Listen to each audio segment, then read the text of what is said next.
di dem am na itam leneen muy Doudou Coulibaly mi nga xam ne suñu confrère la yow d'habitude da ngay bokk ak moom ay plateau tout le temps donc moom tamit gis nga li nga xamante ne moo tegu ci kawam daal dinañ koy placer démb en garde à vue tey ñu daal di koy dàbbaliwaat yóbbu ko mandat de dépôt di ko toppee injure et offense à l'encontre d'un chef d'État étranger ainsi que d'une responsabilité assimilée au président de la République donc mi ngi noonu loolee la ñu koy toppee ñu koy massawu moom itam di wax ci état de santé am ndax suba ba tey sax ñu ngi gis ay communiqué yenn intervention yu bari yoo xam ne dafay jëm ci wàllum wér-gi-yaramam ak yi ni mel moomoo kañ la lii di arrêté acharnement bi nga xam ne ñu ngi koy teg ci taskatu xibaar yi ci réew mi. On ne sait pas kañ lay arrêté très franchement parce que ce qui est frustrant, écœurant et à la même limite agonisant mooy ni mu ko waxee. mooy ce sentiment qu'on a d'avoir un pied dehors et un autre en prison. À chaque fois suñuy xëy ñun journaliste ñun chroniqueur ñun leader d'opinion bu ñuy xëy di liggéey dañuy xool suñu njaboot am sentiment boo xamante ni amaana boo moytuwul balaa ñuy ñibbisi dinañ leen woo ne leen ñu ngi ci kaso bi wala leneen ak leneen donc loolu cette peur là bi nga xamante ni moom la autorités yi instauré ci ñi nga xamante ni ñoom ñooy les acteurs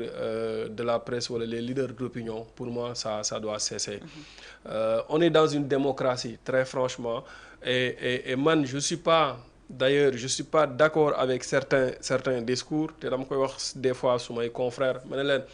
lu nga xamante ni tey ñun dañ ko doon xeex ñoom bi ñu nekkee ci opposition bi doon ko wax ñu naan leen lii kenn waru ko wax république lii kenn waru ko wax président de la république pour man dañoo war a continuer ci posture boobu noonu ñun mais ce qui est frustrant mooy da ngay voir comme la presse elle est divisée tu vois des journalistes pro-projet yu nga xamante ne dañuy taxaw di def ay débat de personnes di saaga ay nit di saaga ay attaquer ay chroniqueurs wala ay journalistes yu nga xamante ni dañoo joxe seen xalaat ci bon fonctionnement wu réew mi. léegi yow boo joxee sa xalaat ci réew mi un autre journaliste wala keneen mooy taxaw pour attaquer la pour saaga la donc loolu aussi moom mooy frustré ñenn ñi beneen bi mooy on est dans une république boo nga xamante ni tey Ousmane Sonko daf fi nekkoon wax doon wax ay xalaatam ba yegsi ci réew mi donc nous aussi il faut que ñuy wax suñu xalaat ci ni réew mi di doxee li baax mooy li ma koy waxee li nga xamante ni ñoom ñu ngi koy def lu baax bu dee am na seeni ñooñ ñu ngi koy wax nous ci posture bu ñu nekk ci adopté ko ba pare assumer ko mooy lépp loo xamante ne baaxul ñu dénoncé ko lépp loo xamante ne tey ñoom fàtte nañ ko ci seen digaale ñu defoon ak askan wi ñu fàttali leen ko parce que aussi loolu moom mooy tax ñoom ñu fàttaliku li ñu digoon askan wi loolu moo aussi moom mooy tax ñu xool li nga xamante ni defuñu ko ñoom ñu def ko mais ñun ñëpp bu ñu maasowee di wax li nga xamante ne ñoom def nañ ko wala di leen tagg su boobaa pour man nekkatuñu dans une démocratie. Parlant de Doudou Coulibaly c'est pas laa koy waxee sax pas bi c'est quelqu'un que j'estime beaucoup que j'aime beaucoup que j'admire ci jaar-jaaram d'abord ci wàllum journalisme taxawaayam aussi ci le milieu de la presse. Doudou Coulibaly c'est pas n'importe quel journaliste du journaliste Momo Cissé bi nga xamante ni kenn xamul fan la jaar kenn xamul fan la jugee kenn xamul mais Doudou Coulibaly au-delà d'être journaliste c'est un professeur de communication di jàngale yore ay élèves di leen yar aussi ci wàll wi à chaque fois aussi muy wax li nga xamante ni lu jëmale réew mi kanam la il y a juste quelques mois bu ñu delloo ci ginnaaw avant les élections Doudou Coulibaly lu mu fi waxul Macky Sall da koo fàtte effectivement parce que jàppoon na ni Macky Sall ni muy doxalee ak Ousmane Sonko recul démocratique la donc wax na fi Macky Sall lu ne. il est resté constant tey bi Macky Sall demee mu toog jàmmaarloo ak ñi di leen fàttali seen yu démb ya li ñu doon wax démb di leen fàttali ne askan wi da ngeen leen digoon askan wi dañ leen yaakaar donc su fekkente ne am na wax ju mu wax ñu jàpp ko ci bëgg ko sonal ak état de santé fu mu toll dinaa ci ñëw donc pour moi. loolu nekkul démocratie loolu benn la. ñaareel ba mooy gis nga ki nga xamante ni moom mooy Doudou Coulibaly tey moi j'ai l'habitude de dire que procureur dafa am loo xamante ni daf ko war di def di saytu balaa muy autosaisir ci mbir parce que mënuloo Doudou Coulibaly toog ci émission boo xamante ne duré na 3 heures wala 4 heures de temps tu vois. yow nga jël ci benn extrait boo xamante ni 30 secondes la. 30 secondes wala moins sax. wala moins de 30 secondes nga poursuivre nga def autosaisine ci loolu noonu te ci loolu lañ koy àttee bu demee jugement extrait boobu la ñuy teg et il a fait une émission de plus de 2 heures de temps.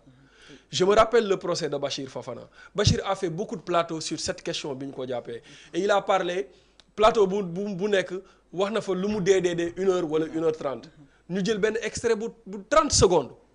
projeté ko ñu ne loolu lañ koy jugé vous vous rendez compte extrait boo xamante ni TikTok lañ ko dem jëli jee Doudou Coulibaly extrait bi ñu ko jàppee TikTok lañ ko dem jëli jee moins de 30 secondes procureur autosaisir ne ko yaa wax ji. et procureur dafa war a bàyyi xelam que ni am na ñu nekk TikTok ñoo xam ne dañuy montage ay vidéo dañuy montage di si def lu leen neex. foofu laay ñëw bi mu ni ko yaa wax ji mu ne ko maa ko wax mais montage bi du man parce que moom su waxee li muy wax keneen ki jël ko interprété ko noonu moom monté ci Erdogan ak Ousmane Sonko ñëpp ne Ousmane Sonko lay waxal. mais moom ci biir émission bi mu waxee ñun tiit nañ daf ne waxuma kenn. moi j'étais là devant lui bi mu waxee loolu bi mu waxee ne chef de bande lay dalal ñun ñëpp dañoo yuuxu mais daf ne waxuma kenn dama wax rek li ma wax mais il a expliqué ça aux enquêteurs. que ni duñu jël temps xool yeneen. non dañu war a seetaan émission bi gis nga nit ki suñu procureur na def loolu quoi bu ñu gisee benn vidéo ci nit ki balaa ñu ko entendre wala ñu ko déglu nañu seetaan toute l'émission ba pare mu xool ndax jar na autosaisine wala jarul autosaisine lii nag daf ñuy wan doole bi nga xamante ne procureur am na ko te ñoom ñu ko doon xeex waa Pastef te seen projet bi nga xamante ni moom mooy programme Diomaye 2024 bi ak ñoom ci seeni projet dafa bokk ci wàññi dooley procureur et le président l'a dit maintes fois président toog na jàkkaarloo ak presse bi mu ne leen président de la république dafa am doole procureur dafa am doole il faut ñoom ñaar ñu wàññi seen doole nan la ñuy wàññi doole procureur mu ni dañuy créer juge des libertés et de détention et loolu noonu bi ñu demee ci assise de la justice yi mais génn na fa ci conclusion yi recommandation yi léegi moom ci jëmi boppam daf ne loolu mënta xaar yooyu am na yoo xamante ni dafay xaar mais am na yoo xam ne mënta xaar mettre en place un juge des libertés et de détention dafay wàññi doole procureur dina tax Momo Cissé bu defee vidéo procureur jàpp ne war nañoo autosaisir ci dossier bi mais juge des libertés et de détention mooy xool ndax jar na autosaisine wala jarul autosaisine ñu mandat de dépôt Momo Cissé procureur mooy xool ndax lii jar na mandat de dépôt wala jarul mandat de dépôt donc moi je pense qu'il faut qu'on va vers ces réformes là Doudou nag tappalewul parce que am na ñu may gis souvent ñuy indi ay yenn wax di wax c'est vrai que Ousmane Sonko moom bi mu feebaree ba ñu ne woon dafa am insuffisance rénale dafa am leneen j'ai écouté démb benn vidéo soxnaam bi ñu def ak Pape Alé Niang bi muy expliquer feebar ba mu naan Ousmane Sonko ne sent plus côté gauche bi ba mu naan Ousmane Sonko dafa am insuffisance rénale ak beneen vidéo bu Ousmane Sonko génnee ne awma insuffisance rénale feebaruma dara jotuma ak beneen vidéo bu mu génnee ne dama doon def ay stratégie donc loolu noonu ñoom bu fekkente ne dañ koo dund ak Ousmane Sonko ñu ñëw indi leen dossier médical ki nga xamante ni moom mooy Doudou Coulibaly ay la yewee nañ xam ne Doudou dafa feebar comprendre nga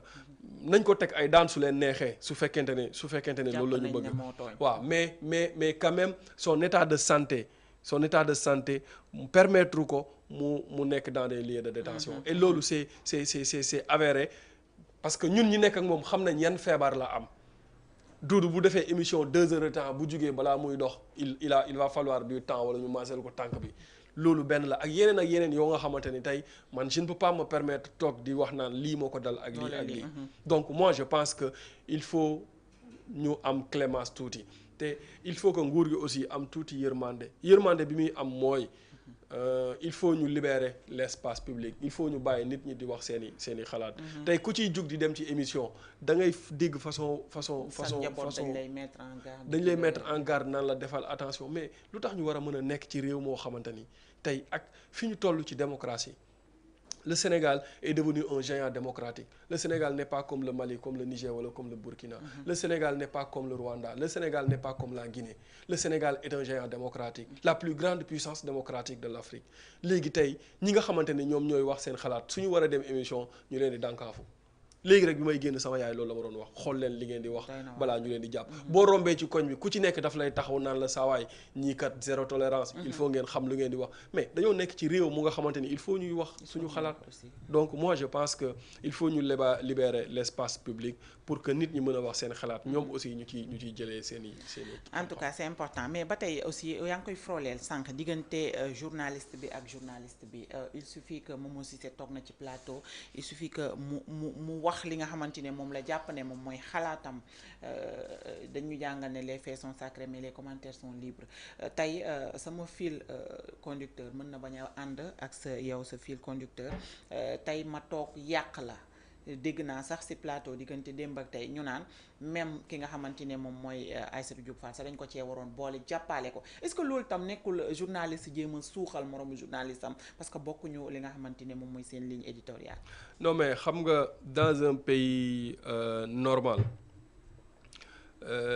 ku ci nekk dañ lay bàyyi nga am sa xalaatu bopp am sa gis-gisu bopp.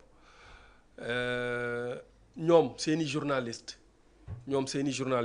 avant sax ñuy ñëw ci au pouvoir dañ doon toog di wax lu leen neex nguur gi fi nekkoon di wax lu ñu xalaat ci nguur gi fi nekkoon biñ ñëwee au pouvoir ñoom seeni journaliste dañoo assumer ne ñoom la ñu àndal di wax seeni baax bu fekkente ne dafa am ay journalistes yu ànd ak ñoom man bañu ma lool de bañu ma mu am ay journalistes pro Pastef ak journalistes contre Pastef man bañuma loolu. mais du yoon. non bañuma ko parce que dans les grandes démocraties Fatou am na fa. on voit des journalistes de gauche des journalistes de droite des journalistes pro-pouvoir des journalistes contre-pouvoir des journalistes contre-courant des journalistes contre-régime des journalistes centristes on voit tout ça mais dans le traitement de l'information foofu la affaire yi defee. voilà dans le traitement de l'information foofu la affaire yi nekkee différence xam nga entre le journalisme et la communication dafa am dañoo xaw a ndróo mais bokkuñu.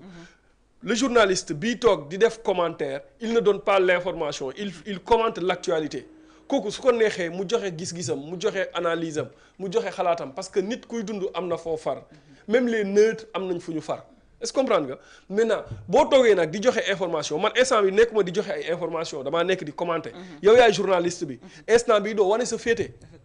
est-ce que comprendre nga donc instant bi yaa ngi jouer le rôle d'un journaliste buy def émission man je suis journaliste mais damay commenter instant bi man damay jouer rôle analyste politique. Tu es libre. et je suis libre ma orienter suma pensée fu ma neexee maintenant su fekkente ne ñoom ils sont libres d'orienter leur pensée mais ñun aussi nañ ñu bàyyi ñu am liberté ak latitude wax lu ñu xalaat ci réew mi léegi nag au-delà de gis nga journaliste bi bu génnee wax dara xam-xam pour man da nga kaa war a tontu ci xam-xam pour man da nga war a démonter ses faits comme j'ai fait comme Cheikh Tidiane Kandé aussi a fait avec Mame Birame Wathie mu bind chronique ñun ñu tontu ko ci xam-xam démonter li nga xamante ne moom la wax tey waxtaan bi foofu la war a yegg le niveau des journalistes dafa war a élevé yu Momo Cissé ñëw na wax na ci Ousmane Sonko wala wax na ci régime bi nangam yow en tant que journaliste pro régime da ngay ñëw nga ne Momo Cissé wax na lii waaye nga démonter ko pierre par presse ñu waxtaan ko ci xam-xam quitte à ce que sax man ak yow ñu bokk plateau mais tey koo ci ne kaa ñu toog plateau sax mu ne la man du ma bokk ak yow plateau parce que qui sont dans des débats de personnes il faut que ñu dépasser débat de personnes yi ñu dem ci ay débat d'idées maintenant nag ku ci nekk am nay xalaatam le journaliste il est libre de commenter l'actualité il est libre d'orienter ses commentaires fu mu ko neexee ki nga xamante ne moom moo d'accordul ak moom il est libre mu démonter ay kiiwam mais tey loo fi gis man barki Demba Ndiaye lañ moo yónnee benn vidéo boo xam ne benn journaliste naan waaye benn journaliste di ma dugg yu metti c'est ça le malheur xam nga lan laa wax Ousmane Sonko amul rapport Prodac journaliste bi jéggi rapport Prodac boobu dem ci ci sama vie personnelle et puis pire elle crée des choses yu nga xamante ni amul ci sama vie ça se passe toujours comme ça hein ba pare non après boo ko plainte du mujj fenn non jaru ko sax tu vois je prends souvent l'exemple de Bachir parce que exemple la pour man ñaata yoon la fi porter plainte mais plainte na mais mujjul fenn 3 plaintes yoo xam ne mujjul fenn donc loolu mooy làq doom dóor doom et tant que régime bi mu ngi doxee noonu tant que suma waa ji sama xarit bu bees bi procureur mu ngi taxawaay boobu noonu kër gi dëkk bi du neex Ndoye Mali Maram Ndoye non